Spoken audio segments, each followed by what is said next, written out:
उपयुक्त झाला पाहिजे. आणि त्या भूमिकेतून मी उभा आहे आणि काही मुद्द्यावर मी चर्चा करणार आहे.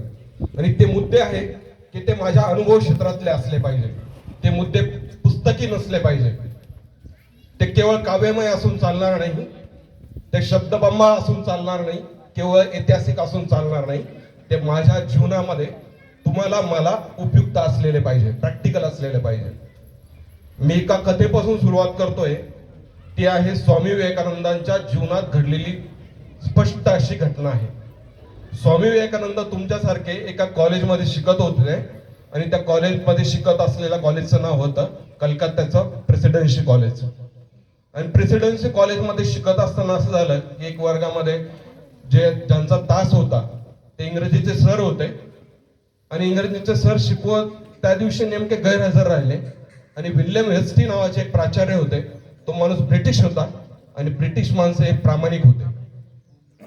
उगाच आपल्याला जे माहित नाहीये, जे प्रॅक्टिकल नाहीये त्या गोष्टीवरती काही बोलायचे नाही. आणि तो माणूस शिकवायला लागला आणि शिकवायला एक कविता शिकवायला सुरुवात केली. त्या कवितेचं नाव होतं एक्सकर्शन. ही कविता होती विल्यम वर्ड्सवर्थ नावाच्या एका कवीची. आणि विल्यम वर्ड्सवर्थ हा जो कवी होता की आपल्याकडे जसा कालिदास होऊन गेला त्या दर्जाचा तेवढा जगदविख्यात कवी. आणि त्या कवितेची एक कविता शिकवायला सुरुवात केली. त्या कवितेमध्ये असं म्हटलेलं आहे की विल्यम वर्ड्सवर्थ सकाळी जेव्हा असा फिरायला जायचा, मॉर्निंग वॉकला जायचा, मॉर्निंग वॉकला जाताना नेमकं असं व्हायचं की सकाळी तो, तुम्ही जरा शाहरुख आणि काजोलचे जे सिनेमा पाहिले असेल यश चोप्राचे, तर असं पिवळ्या धम्मक फुलांचे ताटव्या असतात आणि ताटव्यामध्ये ते हिरो हिरोईन मस्त असतं फिरत असतात. भारी वाटतं ना, रोमॅन्टिक वाटतं. आणि तो जेव्हा कवी त्या फुलांच्या ताटव्यातून जायचा तर त्या कवी ते प्राध्यापक सांगायला लागले की त्या विल्यम वर्ड्सवर्थला भाव समाधी लागायची, ट्रान्स लागायचा, देवाचं दर्शन व्हायचं. विवेकानंदांनी ते ऐकलं की हे ट्रान्स लागतंय, तो भाव समाधी लागते, देवाचं दर्शन होतं. विवेकानंद काय असे लेचेपेचे विद्यार्थी नव्हते. ताडकन उभे राहिले, पटकन उभे राहिले. गुरुजी थांबा, काय बोलले तुम्ही? भाव समाधी लागते, देवाचं दर्शन होतं. मला सांगा, तुम्हाला देवाचं दर्शन होतं का? आज मातृभाषा दिन आहे. आपल्या भाषेत विचारायचं, तुम्हाला देवाचं दर्शन होतं का ते सांगा. प्रश्न विचारला की तुम्हाला देवाचं दर्शन होतं का? त्या कवीला होत असेल ते आम्हाला सांगू नका, तुम्हाला होतं का तेवढं सांगा. तर तो ब्रिटिश माणूस होता, प्रामाणिक होता. त्यांनी सांगितलं, भाऊ मला काही देवाचं दर्शन होत नाही आणि मला काही भाव समाधी लागत नाही. पण त्या कलकत्त्याच्या गंगेच्या किनाऱ्यावर एक साधू पुरुष राहतो. त्या साधू पुरुषाचं नाव आहे रामकृष्ण परमहंस. त्याच्याकडे तू जा आणि त्याला प्रश्न विचार, तुला देवाचं दर्शन होतं का? कारण की तो साधू पुरुष हे दावा करतो की त्यांना देवाचं दर्शन होतं. मग विवेकानंद, आपण ज्यावेळेस आता ह्या स्टेजमध्ये आहे, तुम्हाला देव असतो का नसतो का असे काही प्रश्न पडत नाही. परंतु विवेकानंद 1884 ला ग्रॅज्युएट झाले. आणि ग्रॅज्युएट झाल्यानंतर त्या माणसाला नंतर प्रश्न पडला की त्यांचे वडील कलकत्त्याचे श्रीमंत वकील होते, प्रचंड श्रीमंत वकील होते. पण वडिलांनी सगळं श्रीमंती अनुभवली, सगळी उडवून टाकली आणि त्याच्यामध्ये वडिलांचं निधन झालं. निधन झाल्यानंतर विवेकानंद जेव्हा बेकार झाले आणि बेकार झाल्यानंतर खायची 2 वेळची भ्रांत आली, त्यावेळेस प्रश्न पडला की देव खरोखर असतो का आणि देव मागणे मान्य करतो का? हे प्रॅक्टिकल रिअल लाईफ मधले प्रश्न. नोकरी देतो का? कारण की तुम्हाला आता ते प्रश्न पडणार नाही, पण ज्यावेळेस आपण ग्रॅज्युएट होऊ पुढच्या जीवनामध्ये, त्यावेळेस रिअल लाईफ ज्यावेळेस येईल, समोर येईल, त्यावेळेस प्रश्न पडेल, देव खरोखर असतो का, नसलो तर तो मागण्या मान्य करतो का? मग विवेकानंदाला तेव्हा प्रश्न पडला की त्या गुरुजींनी मला सांगितलं होतं की तिथं एक माणूस राहतो, तो देवाशी बोलतो. कलकत्त्याला एक कालीमातेचं मंदिर आहे, राणी रासमणी नावाच्या एका कुळीन समाजातल्या बाईंनी ते बांधलेलं आहे. आणि त्या देवीचा तो पुजारी आहे. विवेकानंद गेले. विवेकानंदांनी प्रश्न विचारला, तुम्ही देवी, मग हे का गेले? तर गरज पडली. गरज कशाची? विवेकानंदांचं असं झालं होतं की त्यांची इतकी गरिबी झाली होती, सकाळी काय खाल्लं तर संध्याकाळी काय खायचं याची पंचायत आली होती. कारण वडील वारलेले, आई घरी एकटी, घरी कमावतं कोणी नाही, कमावण्याचं काही साधन नाही. आणि मग नोकरी मागायची तर कोणाला मागायची? जावं साधू पुरुषाकडे. गेले, म्हणाले तुम्ही देवीशी बोलतात का? रामकृष्णाला प्रश्न विचारला. म्हणे बोलतो. मग तुमची देवी मला नोकरी देईल का? म्हणे देईल. मग ते म्हणे मागा म्हणे माझ्यासाठी नोकरी. रामकृष्ण म्हणे अरे तू कळवा मला मागायला लावतो? नोकरीची गरज कोणाला आहे? तुला. मागितलं कोणी पाहिजे? तू. मग कोणी मागायचं? तू जा मंदिराच्या गाभाऱ्यात जा आणि विचार आईला, तुला नोकरी मागितलं तर ती नक्की मिळेल, तू मागितलं तर नक्की मिळेल. मग विवेकानंद गेले मंदिरामध्ये गेले, मातेला हात जोडले आणि आईला प्रार्थना केली, आई मला प्रेम दे, भक्ती दे, ज्ञान दे, वैराग्य दे. पुन्हा विवेकानंद बाहेर आले. बाहेर आल्यानंतर रामकृष्ण पाहून हसले, म्हणले अरे मागितलं का म्हणे नोकरी? ते म्हणे काय मी नोकरी वगैरे काही मला विसरून जातोय म्हणे. आणि तिथं गेल्यानंतर एकच शब्द येतो, आई मला प्रेम दे, भक्ती दे, ज्ञान दे, वैराग्य दे. कुठून येतं मला काही माहित नाही म्हणे, पण मी मागू राहिलो असं. मग ते पुन्हा ज्यावेळेस मागे येतात, मग रामकृष्ण म्हणे अरे परत जा, परत माग म्हणे नोकरी. मग विवेकानंद 2दा 3दा 4 वेळेस गेले. तिथं काय मागायचं ते विसरून, नोकरी तर काही मागत नव्हते, ते फक्त देवीकडे मागत होते, प्रेम दे, भक्ती दे, ज्ञान दे, वैराग्य. परिणाम काय झाला? विवेकानंद सारखा BA 3rd क्लास मध्ये पास झालेला माणूस, ज्याने प्रेम, भक्ती, ज्ञान आणि वैराग्य हे मागितलं, तो माणूस 11 सप्टेंबर 1893च्या शिकागो धर्म परिषदेमध्ये फक्त 5 मिनिटाचं भाषण करतोय. फक्त 5 मिनिटं. शब्द किती? 500 शब्द. पण त्या व्याख्यानावर जगत विख्यात व्याख्यान ठरतंय आणि विवेकानंद हे जगातले सर्वोत्कृष्ट वक्ता ठरताय. गेल्या 150 वर्षामध्ये तसा वक्ता झाला नाही. मग ती कालीमाता तुम्ही विचारणार, आम्ही भुई जाणारचे लोक, इथं कुठं कालीमातेचं मंदिर आहे? त्यांना मागितलं तर मिळालं. आम्हाला कुठं देवी दिसते? अरे ते देवी म्हणजे हे संपूर्ण अस्तित्व, ज्याला तुम्ही अल्लाह म्हणा, परमेश्वर म्हणा, कोणत्याही नावाने पुकारा, तो इथं सदैव विद्यमान आहे तुमच्या जवळ जे आहे. विवेकानंदांनी काय वापरले शब्द? Each soul is potential divine, the goal is to realise that divinity. माझ्याकडे कोण बघताय? तर तो ईश्वर आहे, तो तुमच्या मधला ईश्वर आहे. तुमच्या कानांनी कोण ऐकतंय, तुमच्या डोळ्यांनी कोण पाहतोय, हा ईश्वर आहे. त्याच्याकडे जे मागितलं ते मिळतं. मग मी पण विचार केला, मी पण 2002 ला ग्रॅज्युएट झालो, की विवेकानंदाने 11 सप्टेंबर 1893 ला मागितलं, 84 ला मागितलं, त्यांना मिळालं, तर मला मिळेल का नाही? प्रश्न आहे की प्रयोग जर सफरचंद इथं खाली पडतं, अमेरिकेत खाली पडतं, भुईदाण्याला खाली पडतं, तर जे तत्व त्यांनी अनुभवलं ते माझ्या जीवनात अनुभवता येत असेल तरच ते तत्व खरं, अन्यथा सगळा धर्म खोटा. विवेकानंदांनी एकच सांगितलेले वाक्य, सगळ्या रिलिजियस फिलॉसॉफी, तत्वज्ञान हे खोटं आहे, जे प्रॅक्टिकल करता येत नाही ते. पोरांना आपल्याला खोटं सांगता येणार नाहीये. आपण एक बोलायचं, त्यांच्यासाठी वेगळं असायचं, ते आपल्या पिढीनं करून पाप करणं चालणं नाहीये. मग मी विचारलं की अरे मला पण, मी 2002 ला ग्रॅज्युएट झालो, BSc ऍग्री झालो. BSc ऍग्री झाल्यानंतर एकच प्रश्न पडला, सगळे माझ्याबरोबरचे DED झालेले नोकरीला लागले होते, माझाही DED ला नंबर लागला होता, पण मी गेलो नव्हतो. मग मी म्हटलं देवा काय कर राव, मला एक सरकारी नोकरी दे. कारण की आजूबाजूचे पोरं जेव्हा नोकरीला लागतात ना, तेव्हा घरी प्रश्न सुरू होतात. शेजारच्या मुलीचं लग्न सुरू झालं ना, तिला पाहायला पाहुणे आले, तर तिच्या घरी चर्चा सुरू होती, बघ तिला पाहायला पाहुणे आले, तिचं झालं, तुझं काय? तेव्हा खरे प्रश्न सुरू होतात. आणि ते लाईफ आहे, तुम्हाला इथून पुढे त्या लाईफला सामोरे जाणं आहे. त्या प्रश्नांचे उत्तर आम्ही जर देऊ तर असेल तोच निरोप समारंभ असेल, आणि त्या प्रश्नाचेच उत्तर मी देण्यासाठी इथं आलेलो आहे. मग मी म्हटलं अरे आपण ते काय केलं पाहिजे? मग देवाला मी एक मागणी मागितलं. मग देवा, सगळे जे माझ्या बरोबरचे नोकरीला DED झाले, शिक्षक झाले, मला एक काय कर देवा, एक मला सरकारी नोकरी दे. मग देवाकडे मागणं मागितलं, सरकारी नोकरी मागितली. देवाने मला पहिल्यांदा काय केलं माहिती की एक सरकारी नोकरी दिली. मी 2004 ला कृषी सेवक या पदावर लागलो. कृषी सेवक तुम्ही बघितलं असेल गावामध्ये, कृषी सेवक बऱ्याच जणांना माहित नाही, तो ठराविक लोकांनाच माहिती असतो, कारण मोठमोठ्या फॅमिलीकडे तो फक्त येतो आणि निघून जातो. ही वस्तुस्थिती आहे, कॉमन लोकांना तो भेटत नाही. तलाठी, ग्रामसेवक, तसा एक कृषी सेवक नावाचा प्राणी असतो, तो प्राणी झालो मी.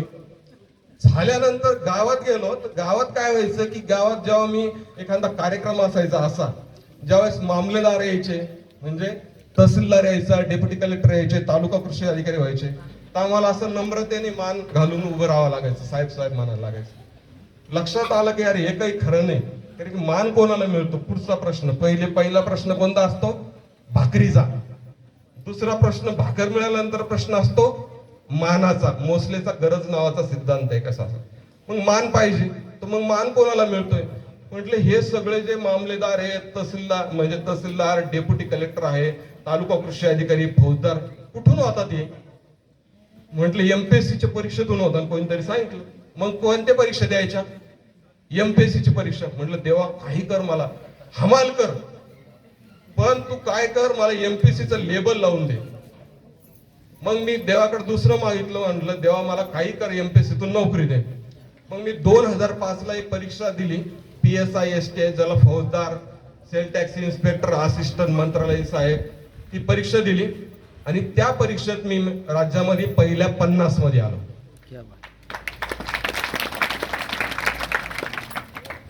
पुढच्या टप्प्यात असं झालं की ज्यावेळेस मग मंत्रालयात नोकरी लागली, घरी जल म्हणजे हे सुरू झालं, आनंद आला.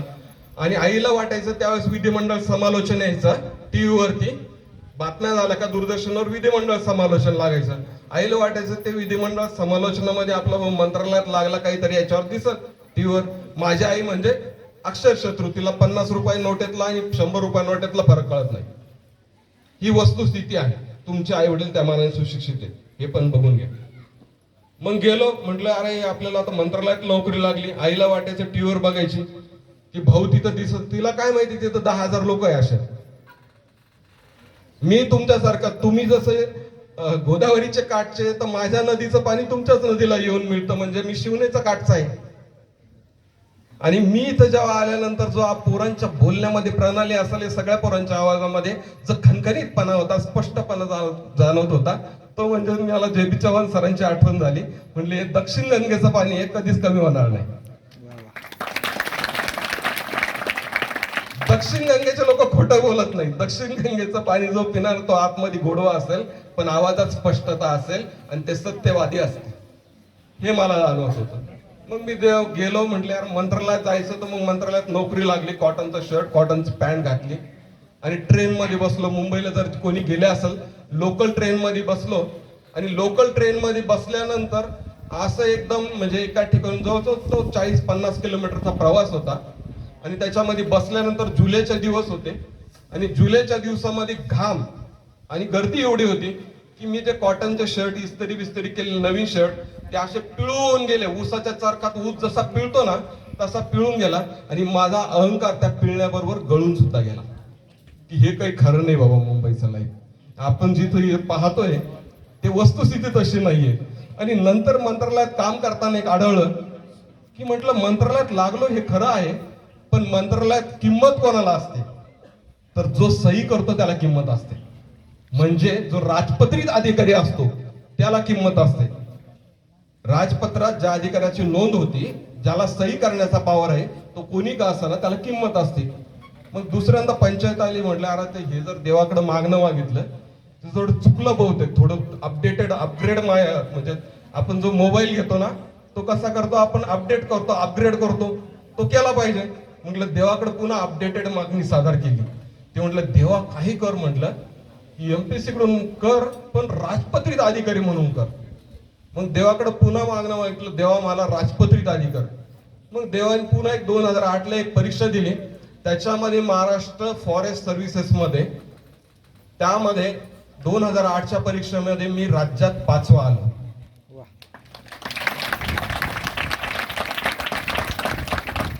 फॉरेस्ट्रीची परीक्षा दिली, मग राज्यात 5वा आलो. घरी आलो, आईला सांगितलं आम्ही कुठं राहतो, मळ्यामध्ये राहतो. तुमच्याकडे थोडं मळ्यामध्ये राहायचा ट्रेंड कमी आहे, पण आमच्याकडे जास्त आहे. आम्ही मळ्यामध्ये पत्र्याचं घर. मग आईला म्हटलं अरे आई खळ्यावर काहीतरी धान्य निवडत होती. मी म्हटलं आई मी 5 झालो. म्हणे काय झालं? म्हटलं मी आता राजपत्रित अधिकारी झालो. म्हणे ते काय असतं? म्हणे म्हणलं आता मी मोठा वनाचा अधिकारी झालो. मग ते काय असतं? म्हणलं रेंजर झालो. म्हणे ते बी काय असतं? म्हणलं आता तू कुठं जाशील? म्हणे वनात जाशील. मग आई म्हणे आता कुठं राहतो आपण? म्हणे आता रानात राहतो. जाणार कुठे? वनात. काय फरक पडणार म्हणे आपल्याला? आली का पंचायत पुन्हा की म्हणलं ज्या गोष्टीची आपल्या आईलाच माहिती नाहीये, किंमत नाहीये, तिला त्याची प्रतिष्ठा वाढणार नाहीये, तर ते करून काही उपयोग आहे का पोरांनो? नाही. म्हणजे आपण एखाद्या म्हणजे एखादं जे आपलं प्रिय का आमच्या काळामध्ये आम्ही चांगल्या बातम्या आईला सांगायचं. ते आमच्या जे.बी. चव्हाण सरांच्या पिढीचं आमच्यावरचे संस्कार होते. आता तुमच्या पिढीमध्ये आता सिंगल वगैरे ह्या गोष्टी आल्या, ते पण आम्हाला स्वीकार करावं लागते. पण आम्ही त्या बातम्या आईलाच सांगायचो. मग आईला म्हटलं, आई म्हटलं तुला कशाला आनंद होईल ते सांग. म्हणे भाऊ ते काय एक कर म्हणे, ते काही कर म्हणे, पण ती मामलेदाराची परीक्षा तू पास झाला पाहिजे. म्हटलं आलं पुन्हा पंचायत. म्हणजे मामलेदार का? गावातल्या 2 बाया जेव्हा नळावर भांडण्याचा प्रयत्न करतात, तर त्यावेळेस 2 भांडणामध्ये एक शब्द नाही की तुझा नवरा लई मामलेदार आहे का, की तुझा नवरा लई कलेक्टर आहे का.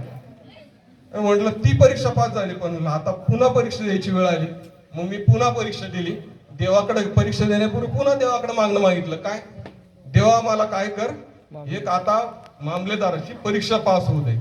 मग 2009ला परीक्षा दिली आणि 2009ला जी राज्यसेवेची जी तहसीलदार डेप्युटी कलेक्टर ज्या परीक्षेतून निवड होता ती परीक्षा दिली आणि त्या परीक्षेमधून महाराष्ट्र अकाउंट अँड फायनान्स सर्व्हिसेसच्या पोस्ट जास्त होत्या आणि त्या परीक्षेमधून महाराष्ट्र अकाउंट फायनान्स सर्व्हिसेसच्या 120 पोस्ट मधून मी राज्यात पहिला आलो. मित्रांनो, मला ही माझी कथा सांगायची नव्हती. मित्रांनो, मला ही विवेकानंदांची कथा सांगायची नव्हती. मित्रांनो, मला त्याच्यातलं हरिपाठामध्ये एक शब्द आहे, आसार सोडून द्या आणि सार घ्या. सार काय? वाया व्यर्थ कथा सांडी मार्ग, कथा सोडून द्या. त्याच्यामधलं सार हे ते तत्व आहे की तुम्ही जे मागाल ते मिळतं. तुम्ही जे मागाल ते मिळतं, पण तुमचं मागणं नीट असलं पाहिजे. म्हणून तुमच्या वयामध्ये तुम्ही जे देवाकडं, अस्तित्वाकडं, तुमच्या परमेश्वराकडे मागणी कराल ते तुम्हाला नक्की मिळेल, पण तुमचं मागणी नीट पाहिजे. आणि मला एक जण म्हणे की तू मागणी होऊन नुसतं देवाकडे मागणी करून चालतं का? जशी आपण देवाकडे डिमांड करतो त्याप्रमाणे आपलं कर्माची गती चालत राहते. जेव्हा मागणी आणि कर्म याचा पुरवठा एक होतो त्याच वेळेस आपल्याला इसिप्त साध्य होतं. म्हणूनच विवेकानंद याला म्हणतात, the true aim of education is to draw attention to the divinity already in man. मानवामध्ये असलेल्या सर्व क्षमताचं पूर्ण अर्थाने फलित होऊन येणं हे शिक्षणाचं उद्दिष्ट आहे. आणि दुसरं एज्युकेशनची डेफिनेशन जी महात्मा गांधींनी केली आहे की अशी आहे, education is the process of production of desirable changes in human behaviour. मानवी वर्तणुकीतील सुसंस्कृत बदल हा शिक्षण आहे. आणि ते शिक्षण आपल्याला इथं सगळ्या आपली सोसायटी आणि शाळा सगळं देत असते. मग हे जर तुम्ही म्हणाल की तुम्ही आम्हाला एवढं सांगताय, पुढच्या खूप अडचणी आहे सर. एक विना गवाणकरचं एक पुस्तक, आम्ही खेड्यापाड्यातले आहोत, आम्हाला शहरात जायचंय, नीटच्या परीक्षा द्यायच्या आहे, जेई मेन्स द्यायची आहे, जेई ऍडव्हान्स द्यायची आहे. आमच्या पालकांना ते माहिती नाहीये, आमचे पैसे आमच्याकडे नाहीये, आमच्याकडे या फॅसिलिटीज नाहीये, शहरी मुलांना आहे.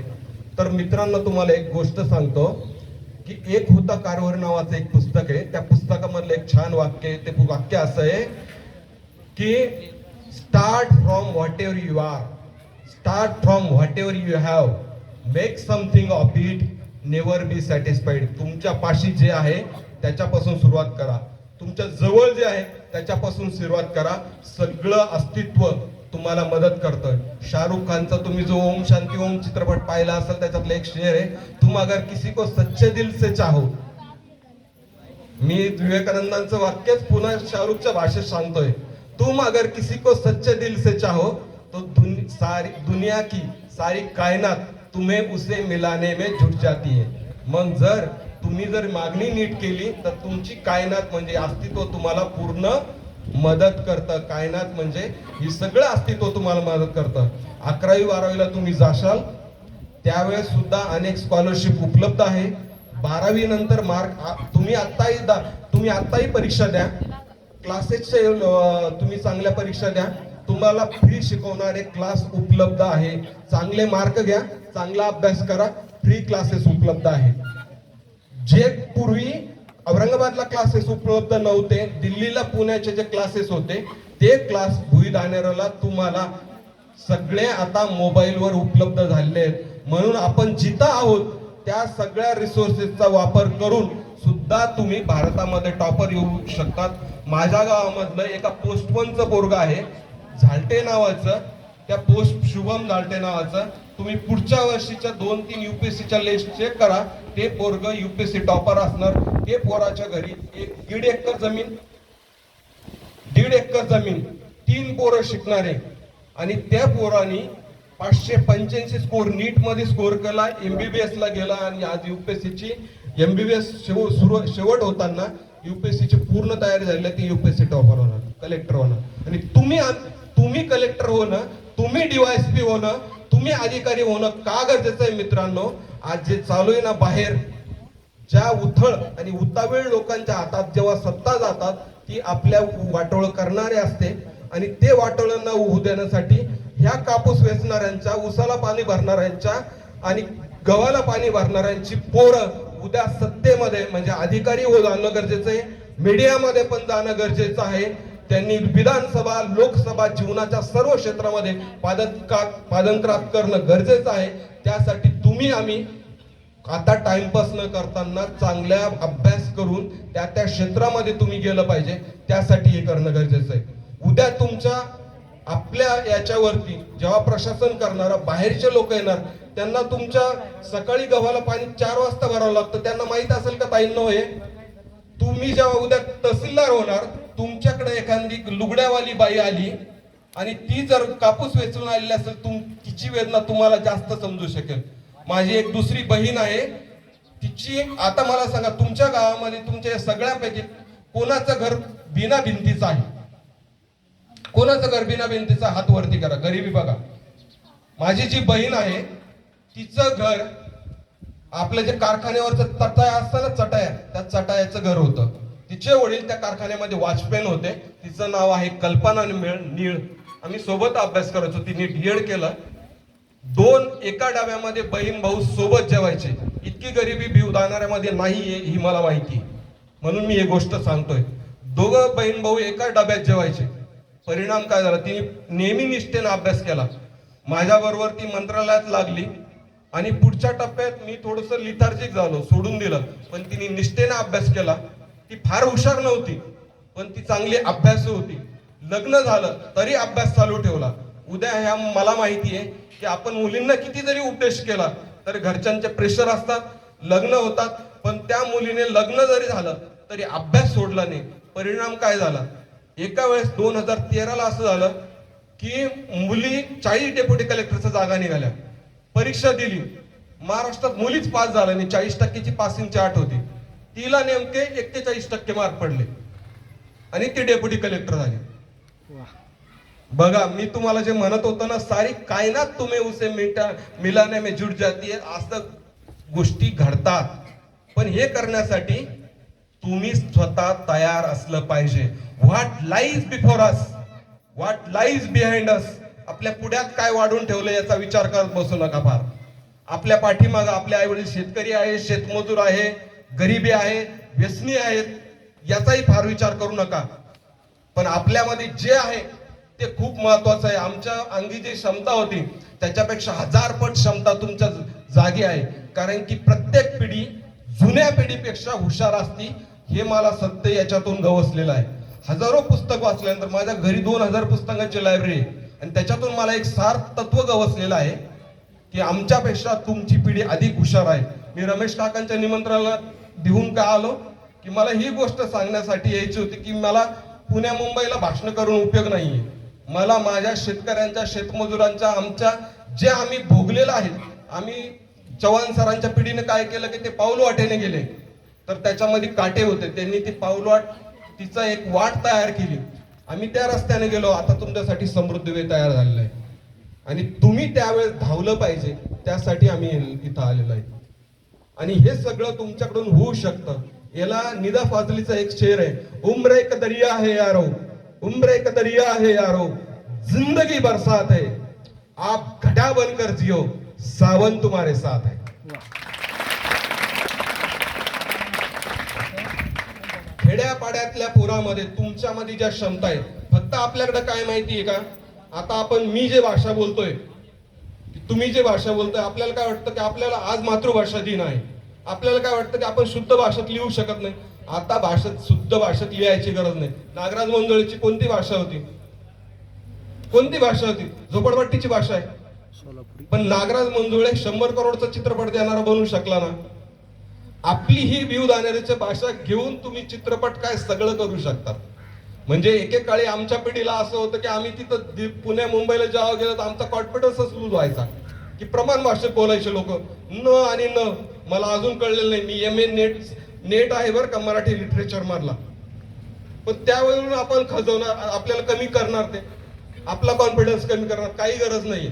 आपण आपले नीट अभ्यास केला ना तर आपल्याला न आणि न चा फरक न कळताना सुद्धा आपला कारभार होतो. हे तुम्हाला सांगण्यासाठी आलेलं आहे. म्हणून तुम्हाला तुमच्या भाषेवरून कोण बोललं, राहणीमानावरून कोण बोललं, जातीवरून बोललं, तुमच्या चेहरापट्टीवरून बोललं, रंगावरून बोललं, काही कॉन्फिडन्स आपला लूज करायची गरज नाहीये.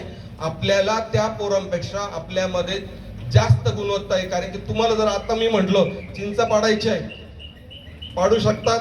आंबे तोडायचे पाडू शकतात. पळायचंय पळू शकतात. पुण्या मुंबईची किंवा माझी पोरगी घ्या, ती आता नाथ व्हॅलीमध्ये जाते, तिला काहीच माहित नाही. कापूस वेचलं ती कापूस वाळला का वेचायचा आहे, तिचे ते समस्या आहे. त्यापेक्षा तुम्हाला ह्या भिवदानाऱ्याच्या भूमीने इथल्या माणसांनी अधिक ज्ञान दिलेलं आहे. त्याचा जर तुम्ही उपयोग केला तर तुम्ही तुमच्या आयुष्यामध्ये म्हणजे जीवनाच्या सर्व क्षेत्रामधले कलेक्टर, डेप्युटी कलेक्टर, तहसीलदार हे तर होऊ शकतात. पण त्याच्या पलीकडे तुम्ही चांगले संपादक होऊ शकतात, लेखक होऊ शकतात, ऑक्सफर्ड मध्ये जाऊ शकतात, हार्वर्ड मध्ये जाऊ शकतात. हे सगळं होऊ शकतंय. फक्त तुम्ही तुमच्या मधला आत्मविश्वास जागृत ठेवणं. दुसरी गोष्ट, त्या आत्मविश्वासावर तुम्ही प्रयत्न करत राहणं आणि तुम्ही तुमच्या क्षमतांना नेहमी वाढवत नेत राहणं. अलीकडच्या काळात मी फक्त आता एक म्हणजे सायन्स जे सांगताय ते सांगणार की बऱ्याच पहिल्या पिढीला आमच्या एक जाणवतंय की जे शाळे जीवनात पोरं हुशार होते, तर ते शाळे जीवनात जे पोरं हुशार होते ते कदाचित पुढं जास्त चमकत नाही. तुम्ही आता जरी बघितलं की तुम्ही जेव्हा लोकनेते पाहतात, मोठमोठे भाषण करतात, कुठं कंपनीचे मोठे अधिकारी झाले, ते शाळे जीवनात जे हुशार होते ते पुढं प्रॅक्टिकल जीवनामध्ये अपयशी ठरले. मग अलीकडच्या काळात एक काय झालं की शाळे जीवनातलं जे यश आहे ते इंटेलिजंट कोइशंटवर म्हणजे IQ वर डिपेंड असतं. पण त्याच्या पलीकडचं जे यश असतं ते इमोशनल कोइशंटवर डिपेंड असतं. आणि भूदानाऱ्याच्या पोरांचा काय स्ट्रॉंग पॉइंट आहे ते तुम्हाला सांगतो. तो तुम्हाला सांगितलाच गेला पाहिजे की डॅनियल गोलमन नावाचा एक सायंटिस्ट आहे. ही बंकपणा नाहीये. डॅनियल गोलमन नावाचा सायंटिस्ट सांगतो की ज्या मुलांचा इमोशनल कोइशंट चांगला असतो ती माणसं आयुष्यात यशस्वी ठरतात. मग इमोशनल कोइशंट म्हणजे तरी काय? तुमचं संवादाचं कौशल्य, तुमचं परिस्थितीची समायोजन ऍडजस्ट करून घेण्याचं कौशल्य. तुम्ही मुंबईतही ऍडजस्ट होऊ शकतात आणि इथंही ऍडजस्ट होऊ शकतात. हे समायोजन कौशल्य परीट घडीचा ग्रीन हाऊस मधल्या वाढलेल्या प्लांटकडे नसतं. ते आपले ऊन वारा खाल्लेल्या पोरामध्ये असतं आणि ते तुमच्यामध्ये आहे. हे आपण ओळखायचं. तो म्हणतो की इमोशनल कोइशंट ज्यांचा चांगलं असतो ते भारी पोरं असतात. दुसरा एक म्हटला की काही पोरं आहे ना यश मिळतं. तुम्हाला जर मागच्या पिढीला माहिती असेल, राजेश खन्ना नावाचा एक सुपरस्टार होता आणि तो सुपरस्टार लगातार 6-7 चित्रपट दिले त्याने, सुपरस्टार झाला. परंतु एकदा जो डब्यात गेला परत उठला नाही. पण अमिताभ नावाचा जो महानायक होता तो एकदा ABCL काढला आणि तो पराभूत झाला, म्हणजे कर्जबाजारी झाला वयाच्या 60व्या 70व्या वर्षी. पण तिथून परत उभा राहिला. म्हणजे अमिताभ मध्ये राजेश खन्ना मध्ये फरक काय? तर तो आहे आर्टिकलचं मेडिकल सायन्स सांगतं ऍडव्हर्सिटी कोइशंट, म्हणजे संकटात तरुण जाण्याचं कौशल्य. मग भूदानाच्या पोरांचं काय? प्रश्न इथं येतो की आपल्याकडं आपण गरिबी पाहतो, श्रीमंती पाहतो, आपल्याला इतके वाईट दिवसात ऍडजस्ट करायची सवय लागली आहे की आपल्याकडं आपला IQ पण चांगला आहे, आपला EQ पण चांगला आहे, आपला ऍडव्हर्सिटी कोइशंट पण चांगला आहे. मग अलीकडच्या काळात पुन्हा एक राहिलं की DMIT नावाची टेस्ट आहे, डेमोग्राफिक मल्टिपल इंटेलिजन्स टेस्ट हे तुमच्या कोणत्या कवितेच्या परीक्षेत घेतलं जात नाही, तुमच्या शाळे जीवनात मोजलं जात नाही. तो क्रिएटिव्ह क्वेश्चन म्हणजे आपण नवनिर्मिती करू शकतो. आपण एक दाण्याचे 1000 दाणे करणारे शेतकऱ्यांचे पोर आहोत. तो क्रिएटिव्ह क्वेश्चन आपला चांगला आहे. म्हणजे IQ, EQ, AQ आणि क्रिएटिव्ह क्वेश्चन या सगळ्या गुणांनी समर्थ आपण पोरं आहोत. ईश्वराने आपल्याला भुईदानाऱ्यामध्ये जन्माला घातला असेल, आपल्याला गंगेच्या काठी जन्माला घातला असेल, तर ईश्वराच्या आपल्याकडून खूप चांगल्या अपेक्षा आहे. त्या अपेक्षा पूर्ण करण्याचं काम तुम्हाला करायचं आहे. आणि सगळ्यात हे कशासाठी करायचं आहे, तर ते आनंदासाठी करायचं आहे. काही वर्षापूर्वी एक युक्तामुखी नावाची मिस वर्ल्ड झाली होती. आणि ती मिस वर्ल्ड झाली होती ना, त्यावेळेस एक स्पर्धा झाली. आणि स्पर्धा झाली की 3 जगाच्या ज्या सुंदऱ्या होत्या त्यांच्यामध्ये टाईप झाला. आणि त्यांना प्रश्न विचारला होता की माणूस हे जीवनामध्ये धडपड करतो, प्रयत्न करतो, ते नेमके कासाठी करतो बाबा, कशासाठी धडपड करतो, प्रयत्न करायचे हे सगळे सांगता, आत्मविश्वास घ्या, अभ्यास करा, पण हे नेमकं कशासाठी करायचं. तर तिने दिलेलं जे उत्तर होतं ना, तर त्या 3 सुंदरामध्ये टाईप झाला होता. म्हणजे सारखे मार्क होते. जे उत्तर देणार होतं त्याच्यावरून त्यांचा 1 नंबर मिस वर्ल्डचा ठरणार होता. ते उत्तर तिने दिलं असं होतं की माणूस जीवनामध्ये जी धडपड करतो, प्रयत्न करतो, ती करतो आत्मशांती आणि आत्मानंद. आणि तुम्हाला म्हणजे आपण सगळे जे करणार आहोत ते सगळे प्रयत्न, तुम्ही कुठेही असा जगाच्या कानाकोपऱ्यात, कुठल्याही घरात असाल, कुटुंबात असाल, त्या सगळ्यामध्ये आपल्या स्वतःचं मेंटल पीस म्हणजे शांती, आनंद आणि आपणच आनंदी राहिलो तर आपलं घर आनंदी राहतं, आपलं गाव आनंदी राहतं. आणि आनंदी माणूसच इतिहास घडवतो. दुःखी माणसं इतिहासाला फक्त मन की बात करतात, अमन की बात करत नाही. अमन म्हणजे शांती. सुखी माणूस दुसऱ्याला सुखी करण्याचा प्रयत्न करतो आणि दुःखी माणूस इतरांना दुःखी करण्याचा प्रयत्न करतो. आणि न्यूनगंडाने भागलेलं माणसं महत्वाकांक्षी असतात. आपली लोक हरिपाठावर तयार झालेली, ज्ञानोबांच्या आणि शिवाजींच्या विचारावर तयार झालेली ती पोरं तुम्ही पुढच्या याच्यामध्ये भविष्यामध्ये चांगलं करण्याची आवश्यकता आहे. त्यासाठी तुम्हाला मी सर्वांना शुभेच्छा देतो. आणि परत ह्या सगळ्या म्हणजे तुम्ही तुमच्या अंगी असलेल्या सर्व क्षमतांचा उपयोग करावा. आणि एक सांगतो की कौन कहता है आसमान में सुराग नहीं होता, कौन कहता है आसमान में सुराग नहीं होता, एक पत्थर तो तबियत से उछालो यारो. अशी दुर्दम्य इच्छाशक्ती असलेल्या या भुईदानाऱ्याच्या जिल्हा परिषद शाळेत शिकलेल्या सर्व मुलांना मी शुभेच्छा देतो. आणि तुम्हाला कुठं जेव्हा कॉन्फिडन्स लूज होईल तर कुठं जायचं माहिती आहे की एक विद्यापीठ बसलेले तुमच्या गावातलं, त्यांच्याकडे जायचं. मला जेव्हा माझा कॉन्फिडन्स लूज होतो मी त्यांच्याकडे जातो. तुम्ही म्हणशाल तुम्ही एवढं वाचून का, वाचून जेव्हा जंजाळ निर्माण होतं, प्रश्न सुटत नाही, त्यांच्याकडे जातो. तुमच्या गावातला माणूस हजारो कोटीच्या चेकवर जेव्हा सह्या करतो, तुम्हाला वाटत नाही की तुम्ही हजारो कोटीच्या चेकवर सह्या करावे. त्या पिढीमध्ये 75 मध्ये 10वी झालेला एक मुलगा हजारो कोटीच्या व्यवहारात सह्या करतो, तर तुम्ही करू शकता का नाही? हो की नाही सांगा. म्हणजे त्या काळी त्यांनी त्यांच्या याच्यामध्ये हे यश संपादन केलं, तर आज आपण त्यांच्यापेक्षा 4 पावलं पुढे जायला पाहिजे. दुसरी गोष्ट, त्यांनी त्यांचं हेच कॉन्ट्रीब्युशन तुम्हाला माहित नाही, पण अजून दुसरं कॉन्ट्रीब्युशन सांगतो. औरंगाबाद जिल्ह्यामधल्या, जालना जिल्ह्यामध्ये अनेक जिल्हा परिषद शाळांमध्ये सुधारण्याचं काम त्यांनी केलं. त्यांना आता माझ्या गावची जी शाळा आहे, ती माझ्या गावची शाळा आम्ही म्हणजे कन्नड तालुक्यातल्या 1 नंबरची जी शाळा केली त्याच्यामध्ये सरांचं मोठं योगदान आहे. ती जिल्हा परिषदेची शाळा आहे. म्हणजे माझ्या गावामध्ये जे पोरं शिकू शकतात ते सरांचं मोठं योगदान आहे. ते आमच्या गावामध्ये त्यांनी येऊन केलं. माझी एक ऋणातून उतराई होण्याचे म्हणून मी इथं करतोय. आमच्या गावची शाळा आज तालुक्यात पहिली आलेली आहे आणि उद्या आज तिचं परीक्षण झालं परत. ती औरंगाबाद जिल्ह्यातली 1 नंबरची शाळा ठरणार आहे आणि ती जिल्हा परिषदेची ठरणार आहे. आणि त्याच्यामध्ये भुईदानाऱ्याच्याच एका मुलाचं योगदान आहे, ते म्हणजे जिजा भिवा चव्हाण. म्हणजे तुमच्या गावातला एक मुलगा शिकतोय, तो हजारो लोकांचं, लाखो लोकांचं कल्याण करतोय, तर उद्या तुमची जेव्हा पिढी एवढी पोरं शिकतील ते लाखो कोट्यावधी लोकांचं कल्याण करतील. हा सार्थ विश्वास मला आहे. मी सर्वांना मनापासून शुभेच्छा देतो. 10वीच्या परीक्षा तुम्ही उत्तम आणि तुमचं जीवन हे आनंदी व्हावं त्यासाठी ईश्वराकडे प्रार्थना करतो. थांबतो. धन्यवाद. रामकृष्ण. धन्यवाद सर.